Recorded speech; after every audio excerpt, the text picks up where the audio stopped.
श्री शिवाय नमस्तुभ्यम। हर हर महादेव। दोस्तों, आप सभी लोग जानते हैं कि 4 अगस्त 2024 रविवार को पड़ रही है हरियाली अमावस्या। दोस्तों, यह जो अमावस्या है श्रावण महीने में पड़ने वाला सबसे बड़ी अमावस्या है, क्योंकि यह श्रावण के दिनों में पड़ रही है, जिसका बहुत ही बड़ा और विशेष महत्व होता है। और ऐसा दिन पूरे साल में सिर्फ एक ही बार आता है। और दोस्तों, आप सभी लोग जानते हो कि अमावस्या का अगर सबसे बड़ा कोई उपाय है तो वह 11 चावल के दाने वाला उपाय है। तो दोस्तों, इस रविवार की अमावस्या तिथि के दिन आप लोगों को इस 11 चावल के दाने वाले उपाय को जरूर करना है।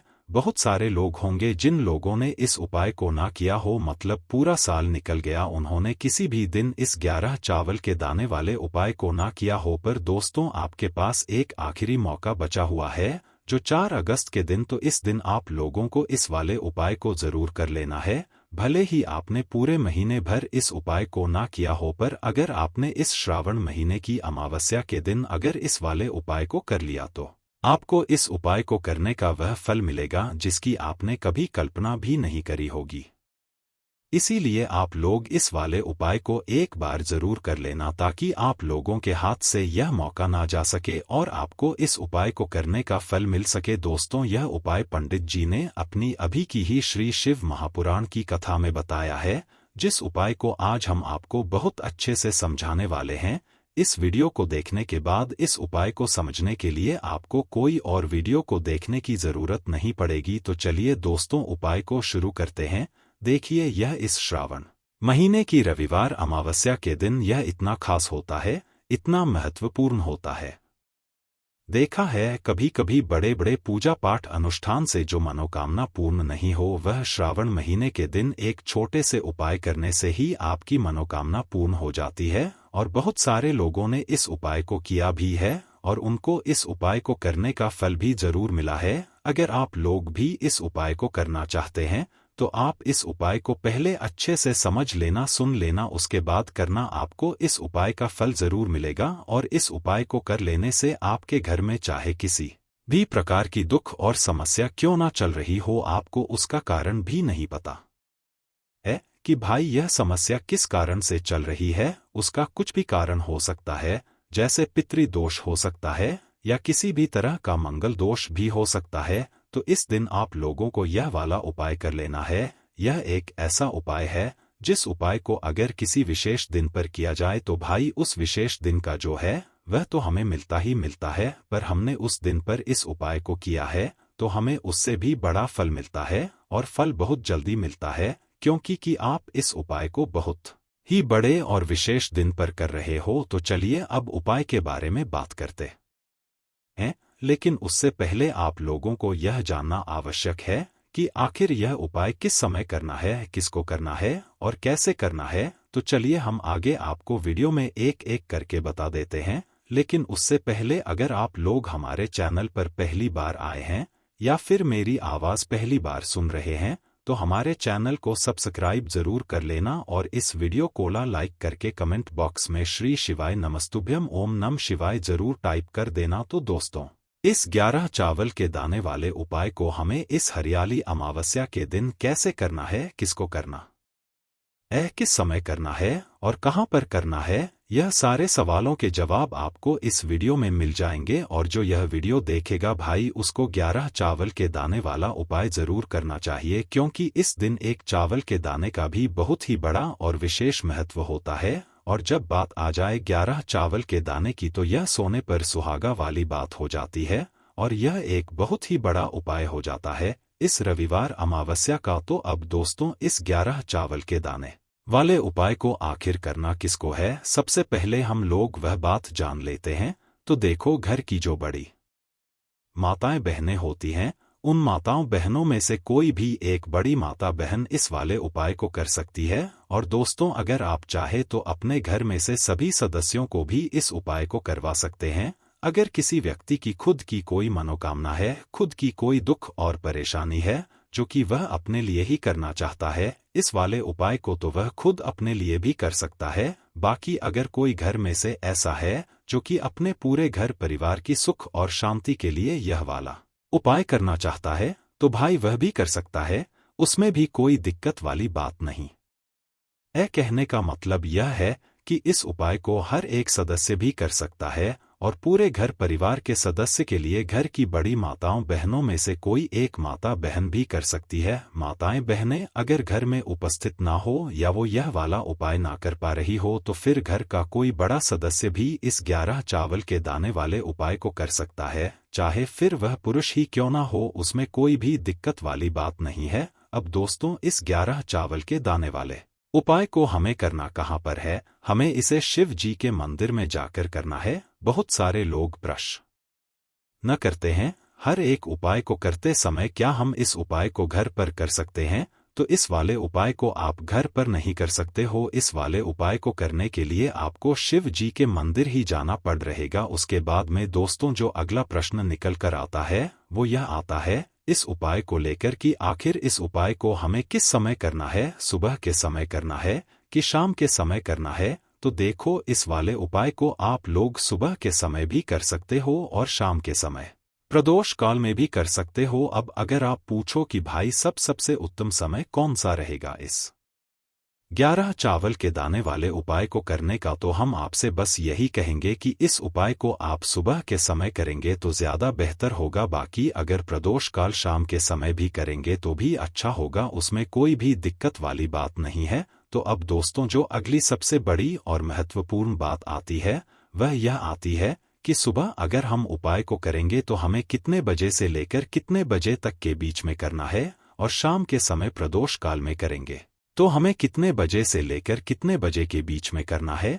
तो देखो, सुबह जितनी जल्दी हो सके आप उपाय को करने की कोशिश करना। बाकी अगर किसी कारणवश लेट भी हो जाओ, थोड़ी देर भी हो जाए, तो 10 या 11 बजे तक भी आप उपाय कर लेना, पर 12 बजे से ज्यादा देरी ना हो, ठीक है?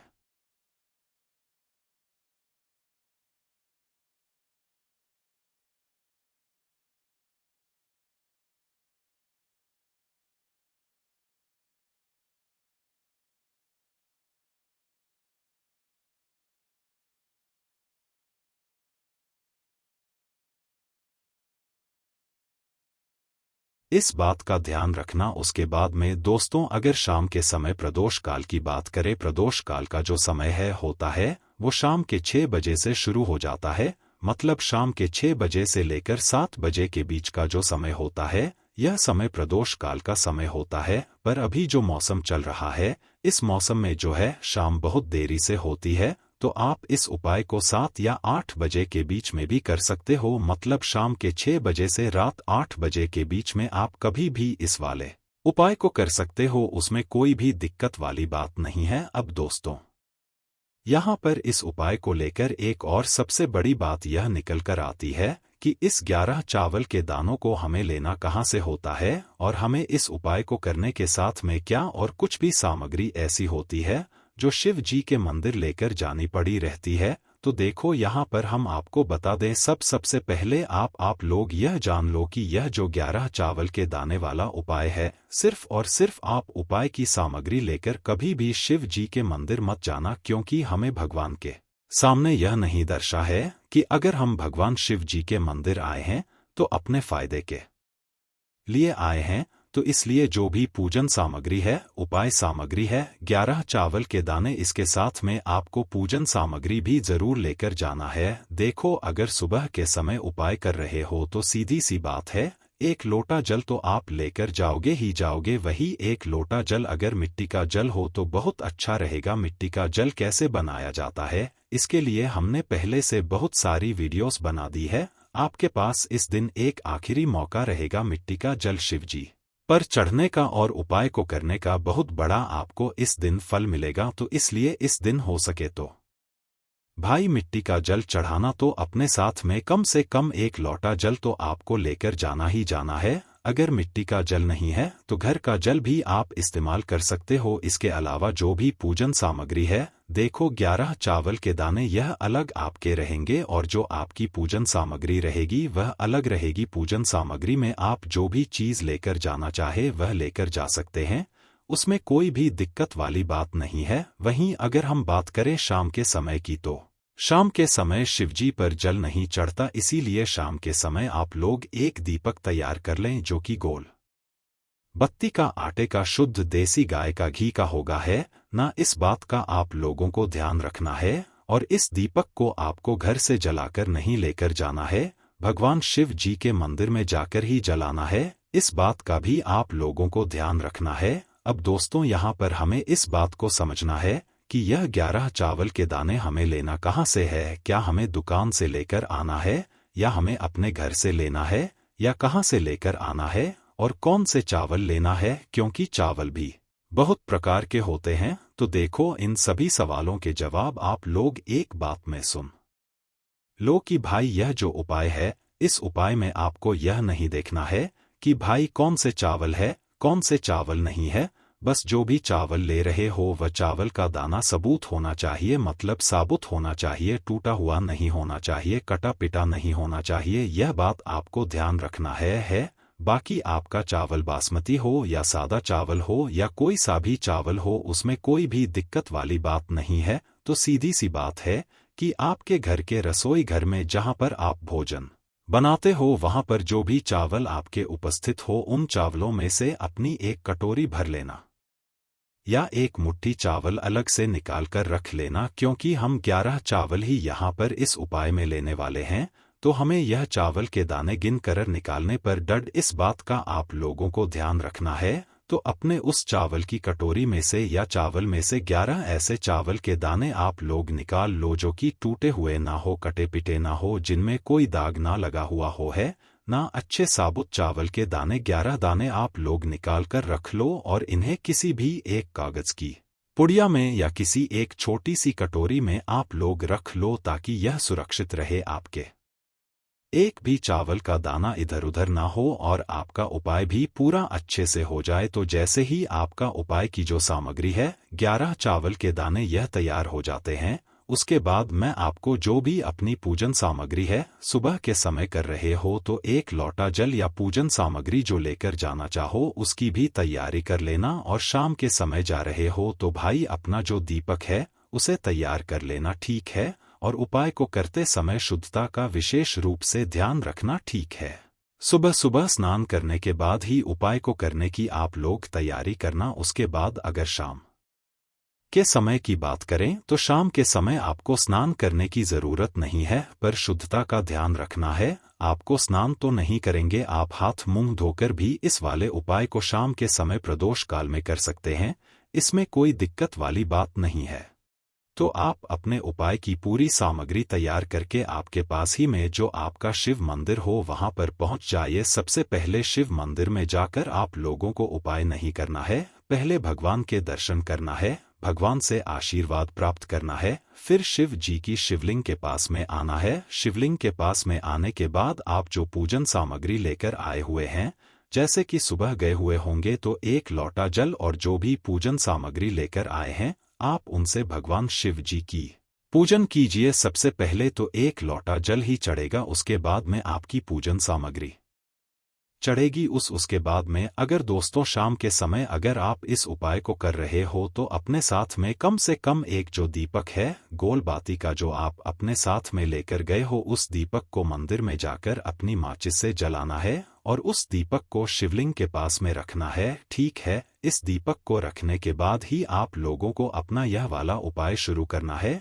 और दीपक को ज्यादा पास में मत रखना, वैसे भी गर्मी पड़ रही है, भगवान शिव जी को आंच नहीं लगनी चाहिए है ना। तो भाई जैसे ही आपकी पूजा अर्चना हो जाती है आप भगवान शिव जी को प्रसन्न कर लेते हैं। उसके बाद में शिवलिंग के पास ही में आप कहीं पर बैठ जाइए, सामने या आसपास जिस जगह पर आपको बैठना हो वहां पर बैठ जाइए और अपने वह 11 चावल के दाने अपने सामने निकाल कर रख लीजिए, क्योंकि अब यहाँ पर उपाय को यहाँ पर करने की आपको तैयारी करना है। और इस तरीके से जब आप उपाय करेंगे पूजन सामग्री करने के बाद, पूजन अर्चना करने के बाद, तो आपको उपाय का फल बहुत जल्दी और बहुत बड़ा होकर मिलेगा। तो अपने 11 चावल के दाने अपने सामने निकाल कर रख लेना और यह जो उपाय है यह आपकी सीधे हाथ की हथेली से होगा, इसलिए इस बात का भी विशेष रूप से ध्यान रखना है। तो सीधे हाथ की हथेली का प्रयोग करके ही आप लोग अपना इस वाले उपाय को करना। पर अपने सामने जो भी आपकी कागज की पुड़िया है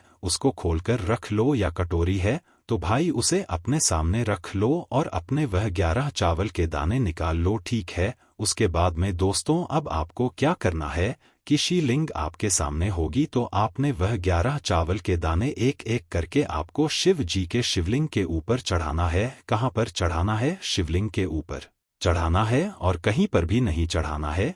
आपको अपने हथेली से तो शिवलिंग के ऊपर चढ़ना है, भले ही फिर वह अपने आप जलाधारी पर गिर जाए या मतलब वहीं पर गिर जाए, उसमें कोई दिक्कत वाली बात नहीं है, पर आप चढ़ाओ शिवलिंग के ऊपर ही। तो आपको क्या करना है? अपना पहला चावल का दाना उठाना है, श्री शिवाय नमस्तुभ्यम बोलना है और शिवलिंग पर चढ़ देना है। इसी तरीके से दूसरा चावल का दाना उठा है, शिवलिंग पर चढ़ाना है और मंत्र बोल देना है। और फिर तीसरा चावल का दाना उठाना है, श्री शिवाय नमस्तुभ्यम बोलना है और चढ़ देना है। इसी प्रकार से आपको पूरे 11 चावल के दाने एक एक करके शिव जी के शिवलिंग के ऊपर चढ़ाना है और भगवान से प्रार्थना करते जाना है। मतलब प्रार्थना तो आपको आखिरी में करना है, पर हर एक चावल के दाने को चढ़ाते समय श्री शिवाय नमस्तुभ्यम जरूर बोलना है। उसके बाद ही मैं यह चावल का दाना शिवलिंग के ऊपर आपको चढ़ाना है।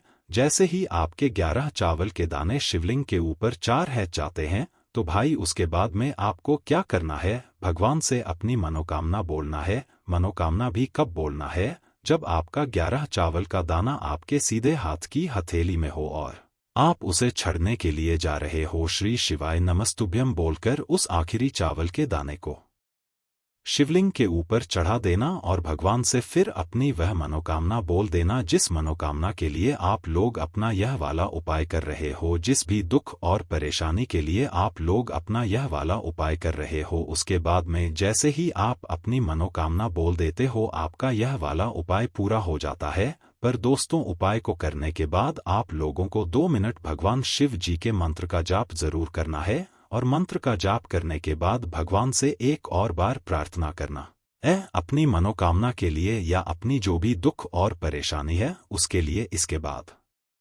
में आप लोग भगवान को देखकर भगवान से प्रार्थना करके उनसे आशीर्वाद लेकर वहां से उठ सकते हैं और अपने घर पर जा सकते हैं। बस दोस्तों यहाँ पर यह वाला उपाय पूरा हो जाता है। इस तरीके से जो भी व्यक्ति छोटी छोटी चीजों का ध्यान रखते हुए इस 11 चावल के दाने वाले उपाय को करेगा, निश्चित सी बात है उसे उसकी मनोकामना जल्द ही पूर्ण होगी और जो भी दुख और परेशानी है वह भी बहुत ही जल्द दूर होंगे। और दोस्तों अगर आपको हमारी यह वीडियो पसंद आई हो तो हमारे इस वीडियो को लाइक और चैनल को सब्सक्राइब जरूर करें। हर हर महादेव, ओम नमः शिवाय।